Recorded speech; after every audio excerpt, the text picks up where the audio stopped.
Hello, my name is Chisu O. And I'm Angel Tang. Our goal today is to share our experiences as Asian American students and to assist people to become better allies to our community. It's interesting how my first name, Chisu, reflects where I was born. Suji, a city in South Korea. I could switch a syllable and let my name literally mirror my first home.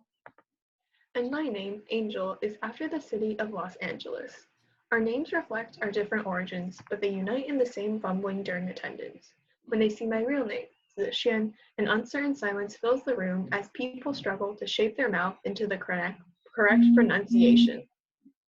We've gotten used to it, becoming aware of where our names hang between easier ones on the list, blurting out, It's Angel. or it's Jisoo, as they stand in frustrating silence.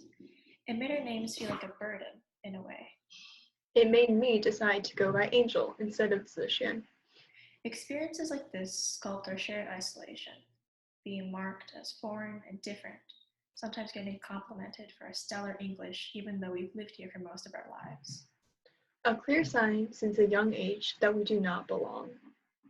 I used to grapple onto every wisp of my heritage in America, a glimpse of a Korean diner store, trying to catch ghosts of my language that brushed past me in grocery stores.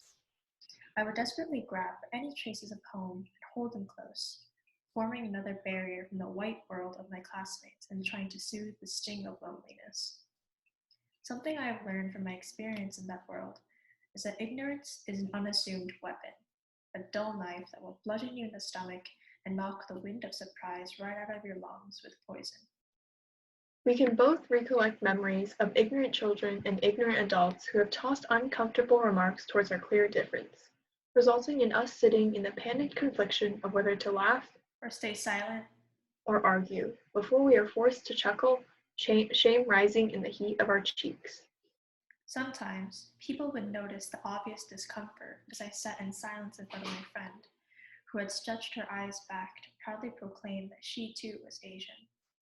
They would gently pat me on the shoulder and tell me to, Laugh, it's just a joke. or when they were really aware, tell me to. Be the bigger person and tolerate it.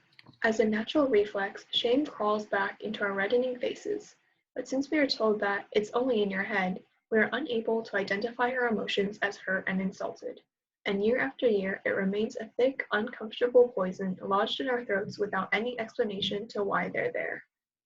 Insults that were maybe not all meant to be insults, just another form of white innocence, were passed over and over again in the years of our American childhood and school experience.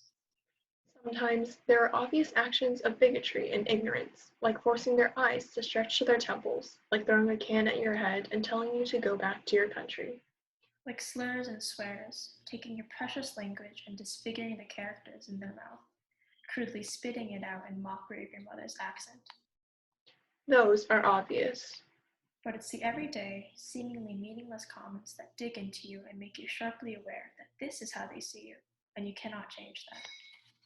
Microaggressions such as, oh, your family eats dog, right? Or, oh, I thought you were related. All of you seem to look the same. Comments that aren't seen as obviously offensive, not in the way that physical violence and slurs are. If I tried to argue against this perception, trying to explain why such statements are so insulting, I would be immediately shut down and deemed as overreacting and too sensitive. So the only word I can use to possibly explain my hurt is uncomfortable. And the issue with that particular word is that they will perceive your rightful treatment simply as a comfort. It's not completely necessary, but only for your comfort, and therefore a waste of their time. It's almost as if being treated with respect is a luxury in the US. It is a luxury to be seen as equals as the same American citizen. You don't actually need it, they say. Just tolerate it and laugh it off. They take the offended, angered, humiliated emotions and brush them aside as meaningless.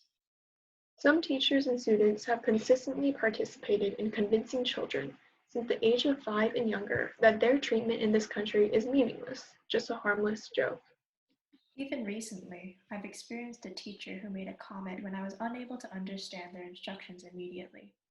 They told me, "Come on, you should be able to get this. You're smart, right? Like your Asian parents taught you to be."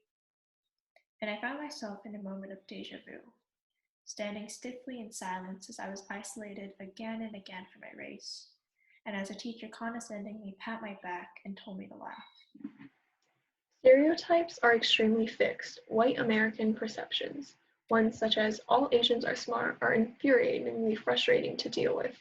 Through harmful stereotypes, my accomplishments are reduced to just my race. And if I'm unable to fulfill the expectations they have generalized on my race, I am suddenly unworthy of my own ancestry, as if I wasn't Asian enough for them. The generalization of Asian culture is another annoying stereotype, one that ignores the fact that there are many, many Asian ethnicities in the world.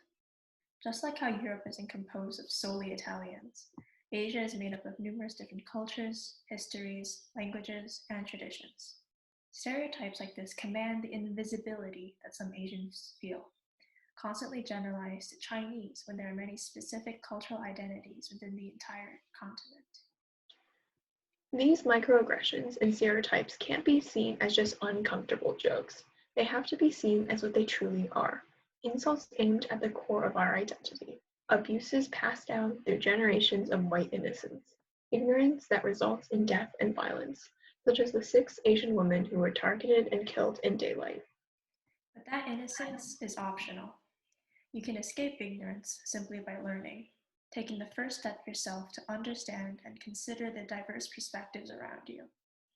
Take the autonomy that America prides itself for and apply it into learning about the cultural context of the land beneath your feet, of the faces and languages of the people around you.